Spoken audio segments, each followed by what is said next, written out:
يا أيها الناس اتقوا ربكم الذي خلقكم من نفس واحدة وخلق منها زوجها وبث منهما رجالا كثيرا ونساء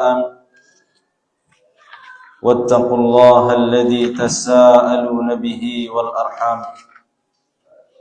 إن الله كان عليكم رقيبا يا أيها الذين آمنوا اتقوا الله وقولوا قولا سديدا يصلح لكم أعمالكم ويغفر لكم ذنوبكم ومن يطع الله ورسوله فقد فاز فوزا عظيما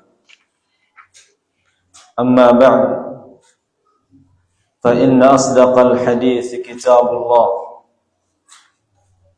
وخير الهدى هدى محمد صلى الله عليه وسلم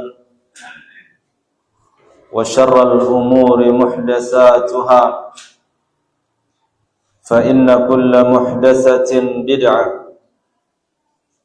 وكل بدعة ضلالة وكل ضلالة في النار.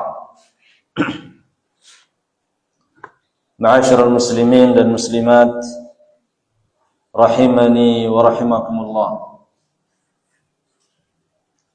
Alhamdulillah, pada malam hari ini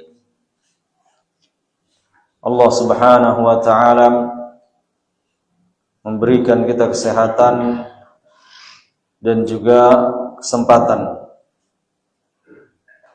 sehingga kita dapat melanjutkan kembali kajian kita membahas Kitab Tauhid, kitab yang ditulis oleh Syekh Muhammad bin Abdul Wahhab rahimahullahu taala. Dan kita akan masuki bab qauluhu ta'ala, bab tentang firman Allah Subhanahu wa ta'ala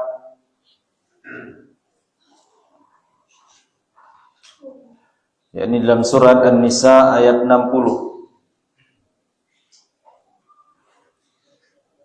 Jadi ayat ini masih ada kaitannya dengan pembahasan sebelumnya. Jadi sebelumnya kita membahas tentang ketaatan kepada makhluk yang terlarang, ketaatan kepada pemimpin dalam rangka melanggar ketetapan Allah, menghalalkan apa yang Allah haramkan, kita tidak boleh taat, atau mengharamkan apa yang Allah halalkan, kita tidak boleh taat. Nah, di bab ini muallif, penulis kitab, membawakan ayat-ayat yang memerintahkan kita untuk berhukum kepada Allah dan Rasulnya, dan melarang kita dari berhukum dengan hukum selainnya. Jadi ada kemiripan di kita, terutama umat Islam. Maka hukum yang kita pakai adalah hukum syariat Islam. Kalau sudah ada hukumnya dari Al-Quran, dari hadis, itu yang kita pakai. Tidak boleh kita tinggalkan itu kemudian menggantinya dengan hukum manusia yang bertentangan dengannya. Kalau Al-Quran mengatakan zina haram, meskipun manusia, pemimpin mengatakan dia halal, tetap yang kita pakai adalah ketetapan Allah Subhanahu wa ta'ala. Tetap dia haram. Makanya beliau, jadi Syekh Muhammad bin Shalih Al-Utsaimin rahimahullahu ta'ala mengatakan hadzal bab lahu silatun qawiyatun bima qablahu. Jadi bab ini sangat erat kaitannya dengan pembahasan sebelum. Lianna ma qablahu fihi hukmu man ata'al ulama wal umara fi tahlil ma harrama Allah. Di pembahasan sebelumnya hukum mentaati penguasa atau mentaati ulama dalam rangka menghalalkan apa yang Allah haramkan. Dan dalam pembahasan ini terdapat pengingkaran terhadap orang yang ingin berhukum kepada selain Allah dan Rasulnya. Di sini beliau membawakan 4 ayat. Yang pertama ini dalam surat An-Nisa ayat 60. Alam tara ila alladhina yaz'umuna annahum amanu bima unzila ilaik. Di alam tara dalam bahasa Arab al-istibham yuridu bihi at-taqrir wa at-ta'ajjub min halihim. Alam tara ini kita terjemahkan artinya adalah tidakkah engkau lihat? Siapa? Ila alladhina yaz'umun annahum amanu. Ya. Kepada orang-orang yang mengklaim, yang mengaku bahwasanya mereka orang-orang yang beriman. Di sini Allah Subhanahu wa taala mengatakan mengaku, mereka yang mengaku beriman. Menunjukkan mereka berarti tidak benar-benar beriman, hanya mengaku saja. Ya. Jadi Allah merintahkan kita lihat keadaan mereka, orang-orang mengaku beriman. Ya. Beriman terhadap apa? Bima unzila ilaik wa ma unzila min qablik. Mereka mengaku beriman kepada apa yang diturunkan kepadamu. Para ahli tafsir mengatakan yang diturunkan kepada Nabi adalah ya, Al-Quran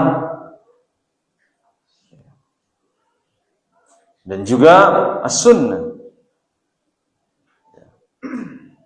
Karena dalam ayat lain wa anzalallahu 'alaikal kitaba wal hikmah. Allah turunkan kepada kalian al-kitab wal hikmah.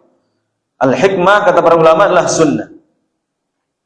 Jadi mereka ini orang-orang mengklaim dia ini beriman kepada Al-Quran. Ya. Wa ma unzila min qablik, bahkan juga mengaku beriman kepada kitab-kitab sebelumnya. Pengakuan mereka. Yuriduna ayyatahakamu ila at-taghut. Tapi mereka malah ingin berhukum kepada taghut. Taghut hukum dari selain Allah Subhanahu wa taala. Taghut ini beliau jelaskan ini macam-macam bentuk. Kalau ada manusia membuat aturan bertolak belakang dengan aturan Allah, dia mengajak orang berhukum dan hukum yang dia buat yang jelas-jelas bertolak belakang dengan hukum Allah, nanti masuk dia juga hukum taghut.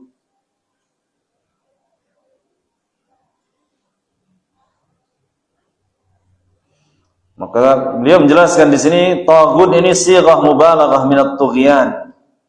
Di taghut ini adalah sighah mubalaghah dari kata tughyan, melampaui batas.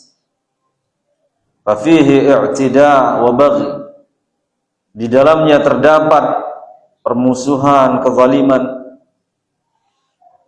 Wal muradu bihi huna kullu hukmin khalafa hukm Allah wa rasulih.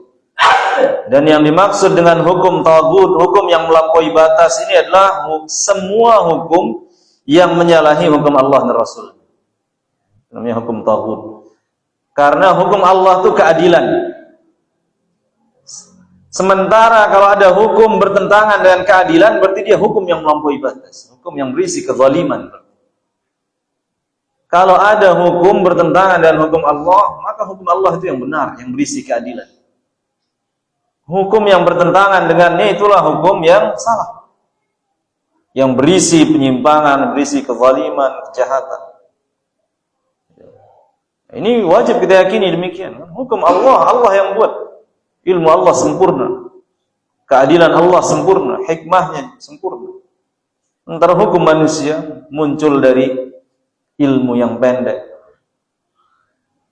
keadilan yang pendek, ya. Kezaliman, isinya kezaliman, kepentingan, golongan pribadi banyak isi. Sehingga nggak perlu kita lama menjawab kalau kita ditanya mana lebih baik hukum Allah atau hukum manusia. Hukum Allah jelas.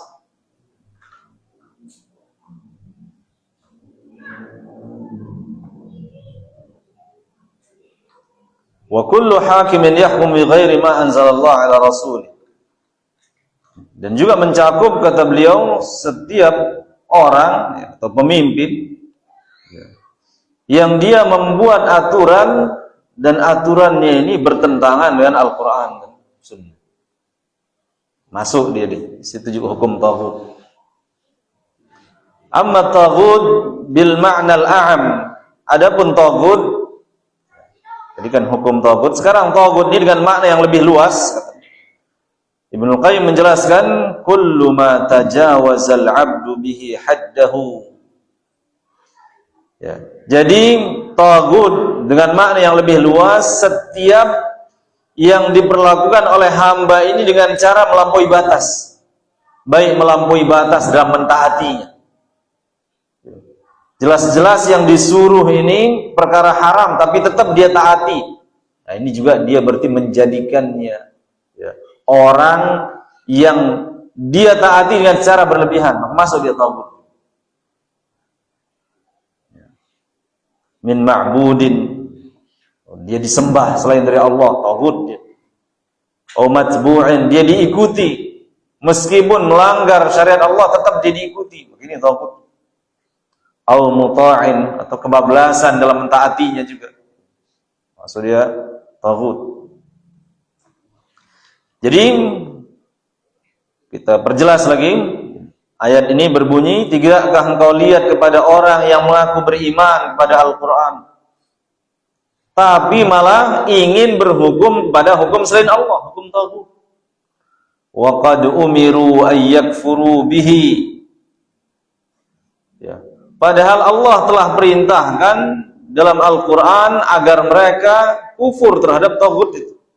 Wa may yu'min billah wa may yakfur bit taghut wa yu'min billah. Allah nyuruh, siapa yang kufur terhadap taghut dan dia beriman kepada Allah, faqad istamsaka bil urwatil wuthqa. Dialah yang berpegang dengan tali yang paling kokoh. Ini malah dia apa? Dia malah beralih ke taghut. Dia tinggalkan hukum Allah, dia beralih ke taghut, dia balik ayat itu.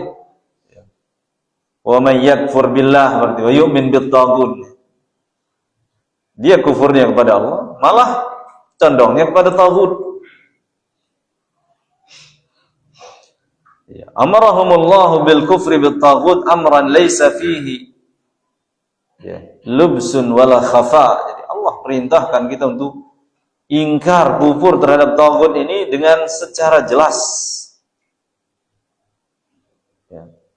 Faman arada at-tahakum ilaih, ya, fa hadhihi al-iradah ala basirah, ya, idzal amr qad buyyina lahum. Jadi barang siapa yang ingin tetap berhukum kepada taghut ini, ya, maka tentu dia telah menyalahi perintah Allah Subhanahu wa ta'ala. Makanya lanjutan ayatnya, wa yuridu syaitanu ayyudillahum dhalalan ba'ida. Ya. Jadi syaitan ingin, yuridu syaitan ayyudillahum, menyesatkan mereka, dhalalan ba'ida, dengan kesesatan yang nyata. Jadi orang yang menghalangi dari hukum Allah dan Rasulnya, orang-orang yang kafir, orang-orang munafikin. Ya.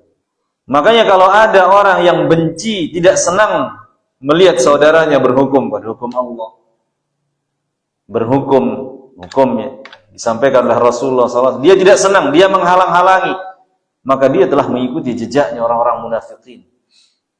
Dia bilang dia muslim, dia mukmin, dia nggak senang orang menjalankan perintah Allah misalkan, nggak senang dia orang menjalankan syariat Allah dalam hidupnya, dalam ibadahnya, maka dia telah mengikuti jejaknya orang-orang munafikin.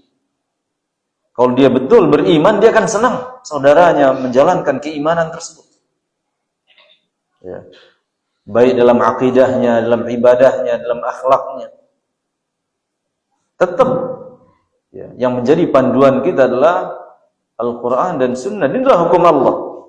Hukum Allah itu adalah perintah dan larangannya. Jadi yang ingin ya, berhukum kepada hukum selain Allah itu adalah syaitan. Wa yurudi syaitan disebutkan di sini. Ya. Syaitan yang senang itu. Siapa lagi? Orang-orang kufar. Siapa lagi? Orang-orang munafikin. Dan ini dari zaman ke zaman demikian.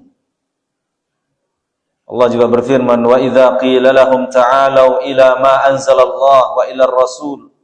Ya. Apabila mereka diajak ya, kepada Al-Qur'an, ilallah, diajak dia, ayo kita kembali kepada Al-Qur'an, kepada Allah. Wa ila ar-rasul, diajak dia, ayo kembali kepada sunnah, kepada Rasul. Ya. Apa yang terjadi? Ra'aital munafiqin yasudduna 'anka sududa. Engkau akan lihat orang-orang munafik itu menghalangimu dari keinginan tersebut, dari ajakan tersebut dengan penghalangan yang sangat kuat. Ini orang-orang yang menghalangi dari Al-Quran, dari Sunnah. Ini orang mengikuti jejaknya orang-orang munafiqin. Ya. Jangan ya, kembali kepada Al-Quran, jangan kembali kepada Sunnah. Ini bukanlah ciri orang mukmin. Orang mukmin senang dia kembali kepada Al-Quran, kembali kepada Sunnah, senang. Tapi kalau dia menghalang-halangi, maka ini ada indikasi terjangkit ya, penyakit nifaq. Karena Allah mengatakan yang menghalangi ini adalah al-munafiqin yasudduna 'anka sudud. Orang munafik yang menghalangi dengan sekuat tenaga. Ya. Dan ini sangat menyedihkan, di zaman kita juga banyak orang KTP-nya muslim tapi dia nggak senang. Orang berjilbab dia nggak senang. Kemunduran kata dia. Ya. Ya, orang menjalankan syariat ini dia nggak senang. Ya. Dengan berbagai alasan. Orang meninggalkan kesyirikan dia nggak senang. Ya. Orang mengajak kepada tauhid dia nggak senang. Ini syariat semua. Kenapa harus nggak senang? Kenapa harus menghalang-halangi? Padahal Anda muslim, Anda mukmin. Berarti ada hal yang salah. Kalau kita muslim tapi kita nggak senang orang mengamalkan Al-Quran dan Sunnah, maka ada yang salah pada diri kita. Jangan sampai hanya pengakuan jadinya, tapi kita nggak memahaminya.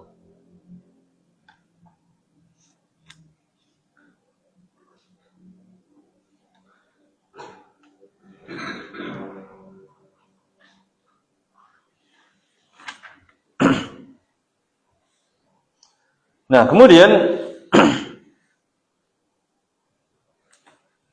lanjutan ayat ini, fa kaifa idza asabathum musibatun, ya, fa kaifa idza asabathum musibatun bima qaddamat aydihim. Juga istifham, yuradu bihi ta'ajjub. Istifham tapi maknanya adalah takjub, heran. Jadi maknanya kaifa halum idza asabathum musibah. Bagaimana tatkala mereka orang-orang munafikin ini ditimpa oleh musibah. Ya, baik musibah ya, syar'iyyah wa dunyawiyah. Ya. Bima qaddamat aydihim. Ya. Karena sebab tangan-tangan mereka. Jadi dengan sebab tangan-tangan mereka. Beliau di sini bima qaddamat aydihim wa fil lughati al-arabiyyah yutlaqu hadha at-ta'bir bil yad wa yurad bihi nafs al-fa'il. Di sini disebut dengan sebab tangan mereka, tangannya saja yang disebut, maksudnya adalah dia yang melakukannya, bukan tangannya saja jalan sendiri. Ja'uka, mereka datang kepadamu. Yahlifuna billah, mereka bersumpah ya, dengan nama Allah. in aradna illa ihsanan wa taufiqa. Yang kami inginkan adalah kebaikan. Yang kami inginkan adalah kebaikan. Yang kami inginkan adalah taufiq bainal mu'minin wal kafirin. Nah, ini juga.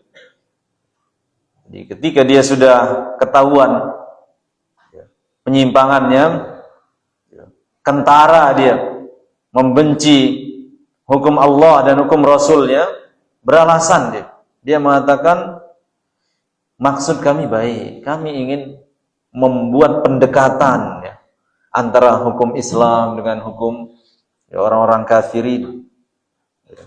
Jadi mereka mengatakan, kami ingin menyandingkan bainal mu'minin wal kafirin atau baina tariqil kufri wa tariqil iman. Jadi mereka mengklaim ingin mengadakan pendekatan lah, bahasa-bahasa ini. Kalau kita kan bahasanya, kalau kita tegur, kenapa disuruh melakukan ini? Ini adalah perbuatan praktek syirikan. Dibuat alasan-alasan yang indah. Oh, ini melestarikan budaya, atau ini kearifan lokal, sudah turun-temurun. Kita ini memberikan tumbal, memberikan sajen. Enggak. Kalau dia kesyirikan, dia warisan siapapun harus ditinggalkan. Kalau dia mendatangkan murka Allah, siapapun yang mencetuskannya harus kita tinggalkan. Karena akidah harus jelas, tidak boleh abu-abu. Kalau sudah jelas dia adalah kesyirikan, sudah tinggalkan dia. Meskipun yang mencetuskannya adalah orang-orang terdekat kita. Jadi enggak perlu kita pakai bahasa-bahasa pendekatan atau toleransi atau kearifan lokal dan seterusnya. Kalau memang dia terlarang, sudah terlarang.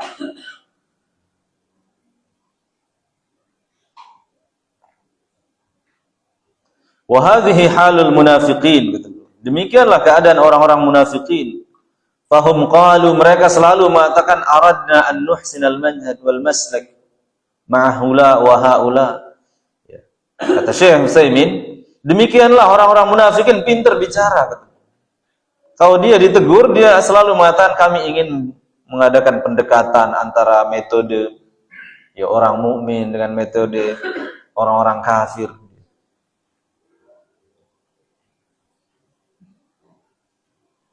Ada juga sekarang yang menyuruh orang, biarkan dia Yahudi, biarkan dia Nasrani. Ini kan hanya kendaraan, tujuan tetap sama. Nah, ini juga mirip-mirip ini. Dia tidak kufur terhadap kekufuran, dia tidak mengingkari kekufuran itu. Dia benarkan. Kemudian dengan alasan yang indah-indah.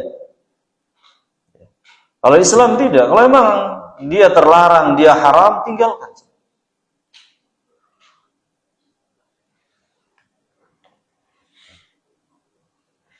Kemudian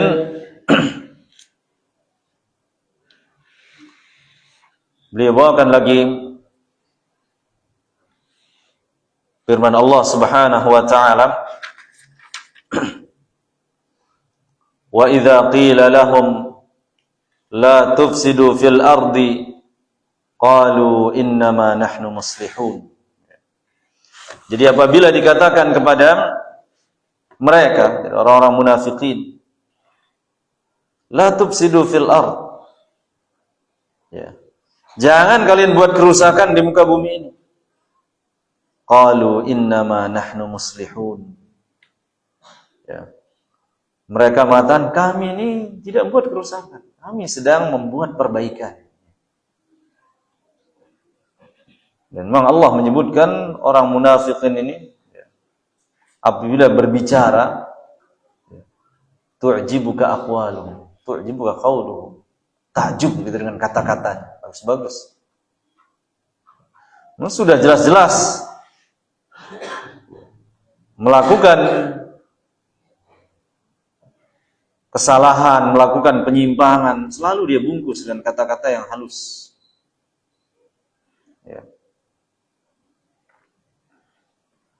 Wala tufsidu fil ardi ba'da islahiha. Allah juga berfirman, janganlah kalian membuat kerusakan di muka bumi ini setelah Allah memperbaiki. Wad'uuhu khaufan wa tama'a. Dan berdoalah kepada Allah dengan penuh rasa takut dan harap. Inna rahmatallah qaribun minal muhsinin. Ya. Sungguhnya rahmat Allah amatlah dekat dari orang-orang yang berbuat kebajikan. Jadi masih ini ayat ini berdekatan maknanya. Intinya mencela orang-orang yang meninggalkan hukum Allah dan Rasulnya dan lebih memilih kepada hukum selain Allah dan Rasul. Allah menyebutkan imma dia orang kufar atau dia orang-orang yang berpura-pura beriman alias orang-orang munafikin. Ya. Hanya dua itu. Ya. Allah menyebutkan mereka ini membuat kerusakan. Tapi selalu mengaku membuat perbaikan. Jadi orang-orang yang memelihara kebatilan, kekufuran, kesyirikan selalu merasa sedang melakukan kebaikan. Sedang melestarikan, sedang mempertahankan warisan luhur. Selalu merasa sedang memperbaiki. Padahal ini sedang melakukan kerusakan. Apalagi kalau kerusakan itu berupa kesyirikan, kerusakan yang terbesar berarti. Ya, kerusakan yang terbesar. Ya. Tapi selalu merasa sedang melakukan kebaikan. Kemudian dalam surah Al-Maidah juga ayat 50 Allah berfirman, "Afa hukmul jahiliyyati yabghun?" Apakah hukum orang-orang jahiliyah yang mereka inginkan? Sama juga ini Allah mencela mereka-mereka yang menolak hukum Allah, menolak hukum Rasulullah. Apakah yang mereka inginkan hukum jahiliyah itu lagi?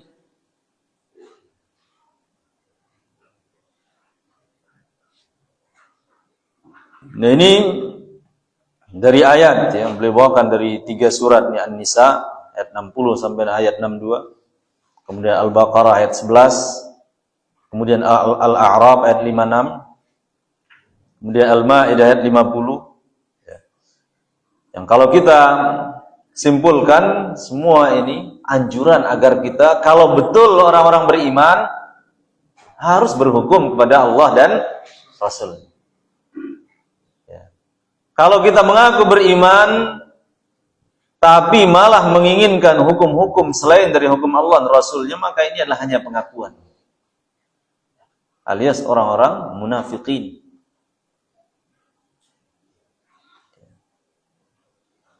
Kemudian Syekh Muhammad bin Abdul Wahhab juga membawakan hadis. Nah, hadis ini secara riwayat ada kelemahan, namun secara makna benar maknanya. Dari Abdullah bin Amr radhiyallahu anhuma, anna Rasulullah sallallahu alaihi wasallam qaal, Rasulullah sallallahu alaihi wasallam bersabda, la yu'minu ahadukum hatta yakunu hawahu tab'an lima ji'tu bihi. Ini juga dibawakan oleh Al-Imam Nawawi dalam kitabnya Al-Arba'in. Tidak beriman salah seorang dari kalian sampai hawa nafsu kalian itu tunduk terhadap apa yang aku bawa, kata Nabi. Apa yang Nabi bawa? Al-Quran dan hadis. Ya. Jadi kalau kita masih mengedepankan hawa nafsu di atas hukum Allah, Al-Quran dan Sunnah, belum berarti sempurna keimanan, belum beriman. Nah, mirip juga maknanya. Makanya kita dikatakan Muslim. Muslim itu orang yang tunduk, pasrah, terima sepenuhnya terhadap keputusan Allah Subhanahu wa taala. Muslim, Islam itu kan dari aslama yuslimu, berserah diri. Karena kita sudah meyakini Allah sebagai Rabb kita, penguasa alam raya ini, menciptakan, menghidupkan, mematikan, mengetahui segala-galanya. Tinggal kita terima sudah apa yang datang darinya, terima sudah. Enggak perlu dibantah, enggak perlu dikoreksi. Karena apa yang datang dari Zat yang Maha Sempurna, maka pasti benar. Makanya agama kita disebut agama Islam. Ya. Dan yang menganutnya disebut muslim, orang yang berserah diri kepada Allah Subhanahu wa taala. Terima sudah hukum. Ini bukan buatan manusia, ini buatan Allah syariat. Ya.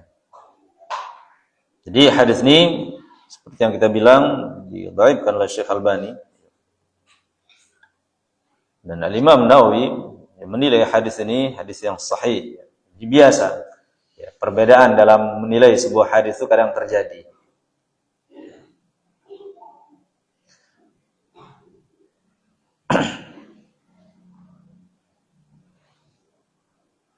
Kemudian qala Sya'bi berkata, kana baina rajulin minal munafiqin wa rajulin minal yahud khusuma. Dia menceritakan di sini.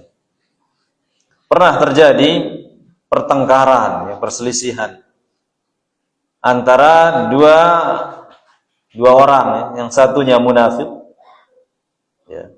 Yang satunya Yahudi. Ya, sama-sama jeleknya. Satu munafik, satu Yahudi. Faqala al-Yahudi. Orang Yahudi ini berkata, natahakam ila Muhammad.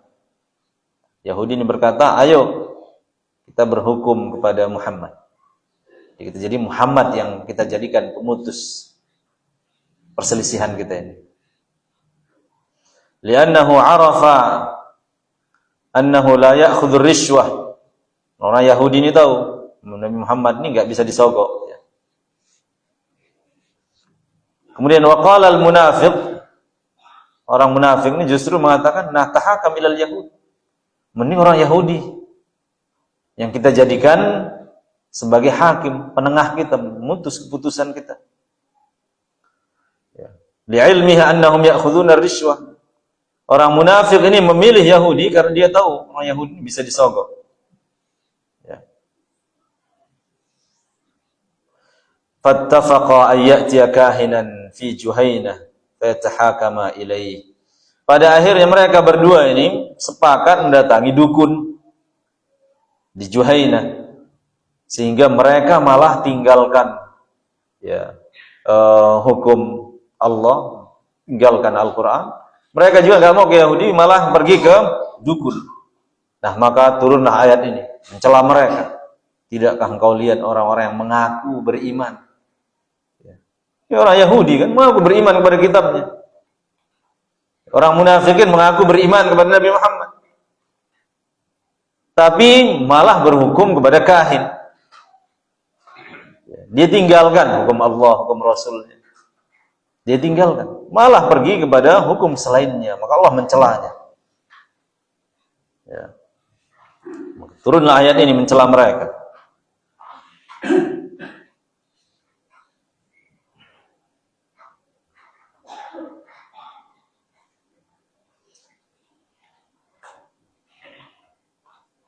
Di sini ada beberapa faedah dari ayat ini yang kita catat ya dari Ustaz Yazid rahimahullah taala. Di antara faedahnya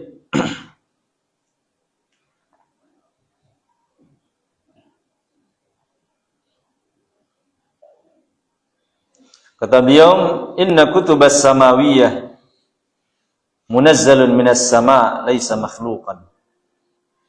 Jadi kitab-kitab samawi ya, itu diturunkan dari langit, bukan makhluk.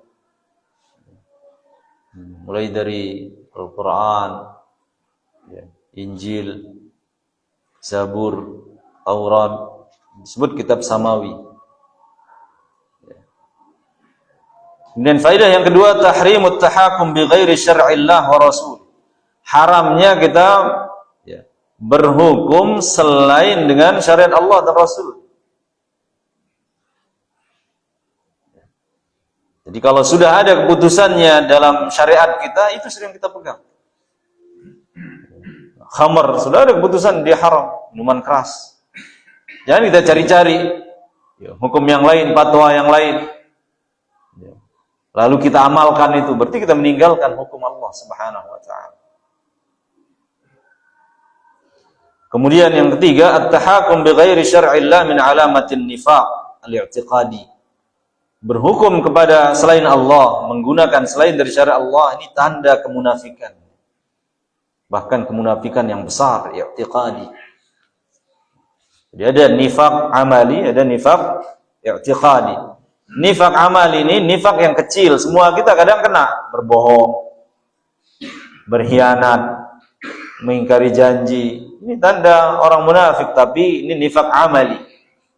Amali ini masih kecil, tidak mengeluarkan seorang dari Islam. Ada nifaq i'tiqadi. Nifaq i'tiqadi ini terkait dengan keyakinan, berpura-pura beriman padahal dia kafir. Oh, ini jelas kekufuran ini. Kemudian faedah juga yang keempat, man hakama bi ghairi ma anzalallah, ya. Ma anzalallah fa huwa taghut. Ya. Jadi siapa yang berhukum selain dengan apa yang Allah turunkan, maka dia telah termasuk taghut. Berhukum dengan hukum yang berisi kezaliman, berisi permusuhan.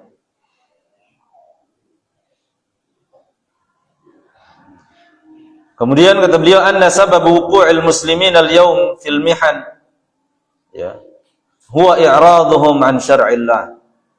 Di antara sebab kemunduran, kehinaan umat Islam adalah karena mereka sendiri meninggalkan syariat. Banyak kaum muslimin tahu haram tapi dia sendiri yang melanggar. Banyak kaum muslimin tahu wajib, dia sendiri meninggalkan. Yang haram kaum muslimin lakukan. Berita tiap hari pencurian, kaum muslimin melakukan. Pembunuhan, perzinahan, penipuan, kaum muslimin sendiri. Jadi kaum muslimin ini meninggalkan syariatnya sendiri, tidak mengamalkan. Maka ini sebab kehinaan. Karena sebab kemuliaan itulah kembali kepada agama Islam secara ilmu dan amal dan dakwah. Sebaliknya sebab kehancuran, kehinaan itu kita tinggalkan agama ini. Secara ilmu kita tidak pelajari, secara amal kita tidak terapkan, apalagi secara dakwah. Maka itu sebab kehinaan.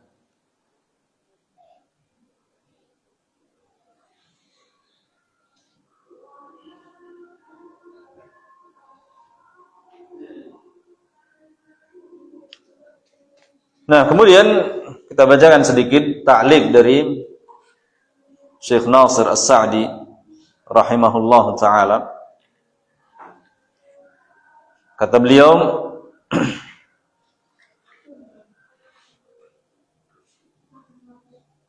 wal wajib ala kulli ahadin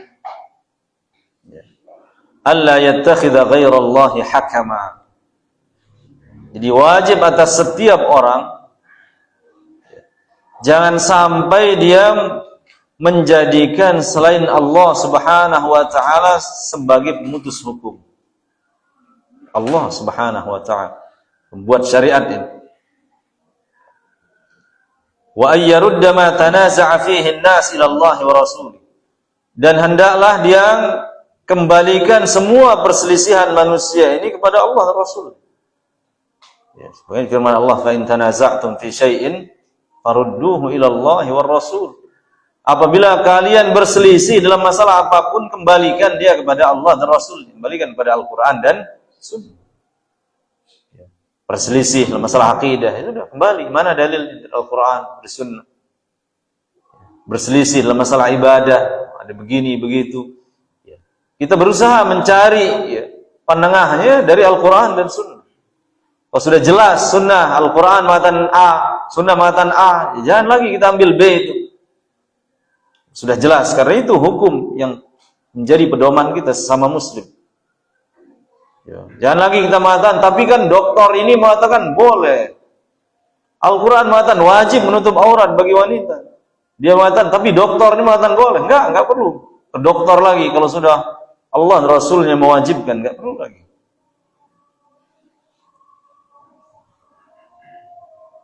Wa bidzalika yakunu dinul abdi kulluhu lillah. Dengan demikianlah agama seorang hamba ini berarti seluruhnya untuk Allah Subhanahu wa ta'ala. Jadi yang menjadi pedoman dia di dalam memilih, dalam memutuskan, selalu qala Allah, qala Rasul. Berarti dia ini seluruh agamanya, amalnya ini diatur oleh Allah Subhanahu wa taala. Masalah agamanya. Wa tauhiduhu khalisan liwajhillah. Dengan demikian berarti murnilah tauhidnya itu hanya kepada Allah Subhanahu wa taala. Ya. Jadi ketaatan tertinggi dia itu hanya kepada Allah, Rasul, melebihi kepada siapapun.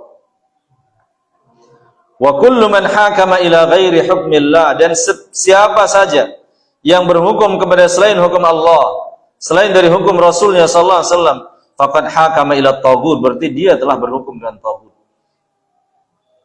Wa in za'ama annahu mu'min fa huwa kadzib. Kalau dia tetap mengklaim dirinya beriman, maka dia berdusta, berbohong. Hukum Allah dia tinggalkan. Dia malah memilih hukum selain Allah. Dia telah berhukum pada taghut berarti. Ya. Dan kalau dia mengklaim dirinya beriman, kata beliau, maka dia pembohong. Jadi fal iman la yasih wa la yatimmu illa bitahkimillah wa rasulih. Jadi keimanan tidak akan benar kecuali dengan kita menjadikan Allah dan Rasulnya sebagai pemutus keputusan. Fi usuliddin, dalam pokok-pokok agama ini, wa furu'ihi, begitu ya dalam cabang-cabang agama ini, wa fi kullil huquq, dan dalam setiap hak-hak, kama dzakarahul musannif fil babil akhir, sebagaimana dibahas juga oleh penulis Syekh Muhammad bin Abdul Wahhab dalam pembahasan yang lainnya. Faman hakama ila ghairillahi wa rasulih faqad ittakhadha dzalika rabba. Jadi siapa yang mengangkat hakim sebagai tandingan bagi Allah, ya, untuk menentang Allah, dia taat kepada selain Allah untuk menghalalkan yang Allah haramkan, maka dia telah mengangkatnya sebagai Rabbnya.